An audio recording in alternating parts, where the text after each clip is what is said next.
പുതുതായിട്ട് ഒരുപാട് ആളുകൾ സംരംഭം തുടങ്ങുന്നുണ്ട്. അവരുടെ ചിന്താഗതി എന്ന് വെച്ചാൽ ഒരു പ്രൊഡക്റ്റ് മാർക്കറ്റിലേക്ക് എത്തിച്ചാൽ ബ്രാൻഡായി എന്നുള്ളതാണ്. പക്ഷെ അതുകൊണ്ട് ഒരിക്കലും ഒരു വ്യക്തി എന്ത് ചെയ്യില്ല, ബ്രാൻഡാകില്ല.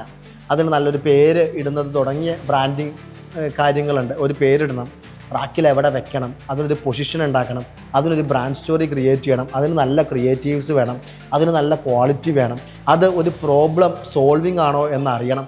ഇങ്ങനെ ഒരുപാട് പാരാമീറ്റേഴ്സ് ഉണ്ടെങ്കിൽ മാത്രമാണ് അത് പിൽക്കാലത്തെങ്കിലും ബ്രാൻഡാകുള്ളൂ.